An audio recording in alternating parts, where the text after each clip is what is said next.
السلام علیکم ورحمۃ اللہ وبرکاتہ نحمدہ ونصلی علی رسول الکریم اما بعد اعوذ باللہ من الشیطان الرجیم بسم اللہ الرحمن الرحیم یا ایہا الذین آمنوا انفقوا مما رزقناکم من قبل ان یأتی یوم لا بیع فیہ ولا خلۃ ولا شفاعۃ والکافرون هم الظالمون۔ اللہ تبارک و تعالیٰ کے فضل و کرم سے سورہ بقرہ کل مکمل ہو گئی۔ تیسرے پارے کے پہلے صفحے میں یہ آیت ہے جو میں نے آپ حضرات کے سامنے تلاوت کی۔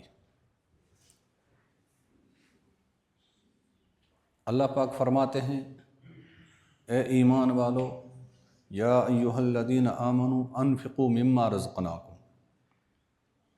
اس آیت میں اللہ پاک کا کیا فرمان ہے؟ اے ایمان والو، جو کچھ میں نے تمہیں رزق عطا کیا ہے اس میں سے خرچ کرو۔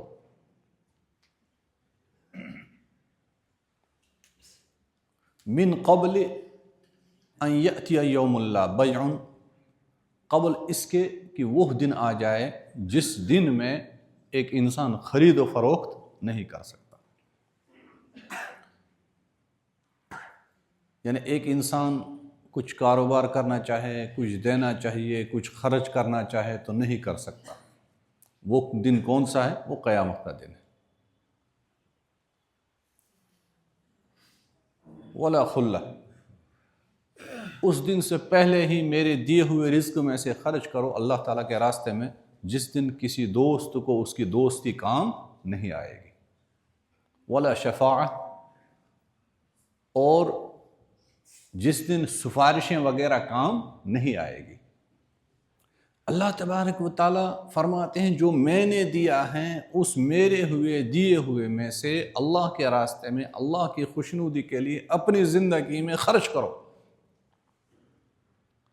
قبل اس کے کہ وہ دن آئے جس دن خرید و فروخت نہیں ہوگی، قبل اس کے کہ وہ دن آئے جس دن کسی دوست کو اس کی دوستی کام نہیں آئے گی، قبل اس کے کہ وہ دن آ جائے جس دن سفارشوں کی سفارشیں کام نہیں آئے گی۔ والکافرون هم الظالمون، جو اللہ تعالیٰ کی نافرمانی کرتے ہیں، کفر کرتے ہیں، وہی ظالم ہیں۔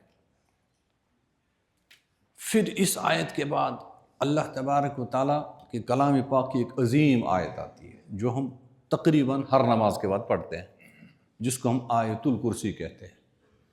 آیت الکرسی کو قرآن کی تمام آیتوں کی سردار قرار دی گئی۔ آیت الکرسی کے بارے میں اللہ کے نبی صلی اللہ علیہ وسلم نے فرمایا کہ جو شخص ہر نماز کے بعد آیت الکرسی پڑھے گا اس کے اور جنت کے درمیان خالص موت ہی فاصلہ ہے۔ ٹھیک سمجھ گئے؟ جو پابندی کے ساتھ آیت الکرسی ہر نماز کے بعد پڑھے گا، گویا کہ موت آئے گی، اللہ تعالیٰ اس کو جنت کی نعمتوں سے مالا مال فرمائیں گے۔ آیت الکرسی کے بارے میں بہت ساری اور فضیلتیں ہیں، وقت نہیں ہے میں ان کو بیان کرتا، لیکن آیت الکرسی کی میں تشریح یہاں ضرور کروں گا تاکہ ہمیں معلوم ہو جائے ہم جو پڑھتے ہیں اس کے معنی کیا ہے، اللہ تبارک و تعالیٰ اس میں کیا فرما رہے ہیں۔ اللہ تعالیٰ فرماتے اللہ لا الہ الا هو الحی القیوم، اللہ وہ ذات ہے اس کے سوا کوئی معبود نہیں ہے، هو الحی، وہ ہمیشہ زندہ تھا، زندہ ہے، زندہ رہے گا، القیوم، ہمیشہ قائم رہنے والی ذات اور پوری کائنات کو قائم رکھنے والی ذات ہے حضرت اللہ جل جلالہ۔ یعنی کائنات کے نظام کو سنبھالنے والا اگر کوئی ہے وہ ہے حضرت اللہ۔ کائنات کا نظام سنبھل رہا ہے خالق کے فضل و کرم سے، کسی مخلوق کی فضل و کرم سے نہیں۔ هو الحی، وہ ہمیشہ زندہ ہے، القیوم، جو ہمیشہ قائم ہے۔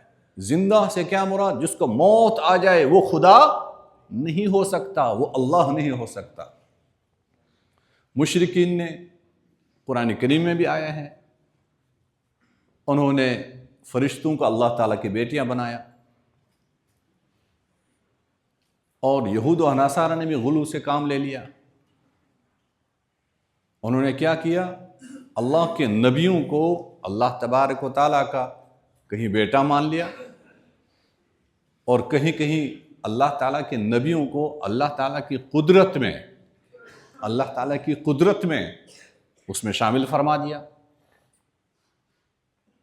وہ افراط و تفریط ہے کہ جس طرح اللہ تبارک و تعالیٰ فیصلہ فرمائیں گے اسی طرح اللہ کے نبی بھی فیصلہ فرمائیں گے.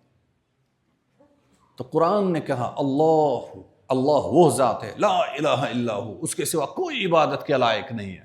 الحی، ہمیشہ زندہ، جس کو موت آ جائے وہ خدا نہیں. القیوم، جو ہمیشہ قائم تھا اور پوری کائنات کو قائم رکھنے والی ذات حضرت اللہ جل شانہ. لا تأخذہ سنۃ ولا نوم، اللہ تعالیٰ ایسی ذات ہے نہ اس کو اونگ آتی ہے نہ اس کو نیند آتی ہے. اونگ کیا؟ ایک انسان بیٹھا بیٹھا نیند کا غلبہ ہے، بیچ میں یوں ہو جاتا ہے، اس کو اونگ کہتے ہیں. تو اللہ تعالیٰ خود اپنی تعریف فرماتے ہیں کہ میں وہ ذات ہوں، مجھے کبھی اونگ بھی نہیں آتی. اگر اونگ آ جائے تو کائنات کا نظام درہم برہم ہو جائے، اور نیند کا تو سوال ہی نہیں ہے. اللہ تعالیٰ وہ ذات ہے جس کو کبھی اونگ بھی نہیں آتی اور نہ نیند آتی ہے. جس کو اونگ آئے، جو سو جائے، وہ اللہ نہیں ہو سکتا. بہت سارے لوگوں نے نبیوں کو بھی خدا کا درجہ دے دیا ہے. نبی تو سوتے ہیں، وہ کھاتے ہیں، وہ پیتے ہیں، ان کو موت بھی آتی ہے، ان کو اونگ بھی آتی ہے. لا تأخذہ سنۃ ولا نوم من ذا الذی یشفع عندہ الا بإذنہ. من ذا الذی یشفع عندہ الا بإذنہ. اللہ پاک فرماتے ہیں کون ہے وہ ذات جو اللہ تعالیٰ کے سامنے اللہ تعالیٰ کی اجازت کے بغیر کسی کے لیے سفارش کر سکے. انبیاء کرام علیہ السلام کو سفارش کا حق ہے. اللہ تعالیٰ ہمیں بھی اپنے آقا حضرت محمد رسول اللہ صلی اللہ علیہ وسلم کی شفاعت نصیب فرمائے. اللہ تعالیٰ فرماتے ہیں انبیاء فرشتے وہ سفارش کریں گے، لیکن اللہ کی اجازت کے بغیر کسی کو زبان ہلانے کی اجازت نہیں ہوگی. من ذا الذی یشفع عندہ الا بإذنہ. جس کو اللہ اجازت دے دے وہی کسی کی سفارش کرے گا. یعلم ما بین ایدیہم وما خلفہم. انسانوں کے مخلوقات کے جتنے بھی کام پیچھے ہو گئے ان کو بھی جانتا ہے. جو آگے ہونے والے ہیں یا آگے کر رہے ہیں، آگے کرنے والے ہیں، وہ بھی اللہ تعالیٰ جانتا ہے. وَلَا يُحِيطُونَ بِشَيْءٍ مِّنْ عِلْمِهِ إِلَّا بِمَا شَاءَ. اللہ تعالیٰ کے علم کا کوئی احاطہ نہیں کر سکتا. کوئی نبی اللہ کے علم کا احاطہ نہیں کر سکتا، پورا علم حاصل نہیں کر سکتا. ہاں، جسے اللہ تعالیٰ اپنے علوم میں سے کچھ علم دینا چاہے تو اللہ تعالیٰ دے دے. وَسِعَ كُرْسِيُّهُ السَّمَاوَاتِ وَالْأَرْضِ. اللہ تعالیٰ کی کرسی تمام آسمانوں اور زمینوں کو گھیرے میں لی ہوئی ہے. کرسی سے کیا مراد؟ حکومت، حکمرانی. اللہ تعالیٰ کی حکومت تمام آسمانوں پہ، تمام زمینوں پہ، پوری کائنات پہ. وَلَا يَئُودُهُ حِفْظُهُمَا. زمین و آسمان کی حفاظت میں اللہ تبارک و تعالیٰ کو کوئی چیز تھکاتی نہیں ہے. زمین کو برقرار رکھنا، آسمانوں کو قائم رکھنا، اس پورے نظام کو چلانا. کبھی کبھی ایک انسان دنیا میں تھوڑا کام کر لیتا تو تھک جاتا ہے، تو اللہ تعالیٰ فرماتے ہیں وَلَا يَئُودُهُ حِفْظُهُمَا. ان دونوں کی حفاظت، زمینوں کی حفاظت، آسمانوں کی حفاظت اللہ تعالیٰ کو نہیں تھکاتی. وَهُوَ الْعَلِيُّ الْعَظِيمُ. وہ بہت ہی اعلیٰ مقام ہے، عظیم، نہایت ہی عظمت والا ہے. اللہ تبارک و تعالیٰ ہم تمام کو جس طرح اللہ تعالیٰ کی عبادت اور بندگی کرنی چاہے ویسی عبادت اور بندگی کرنے کی توفیق عطا فرمائے.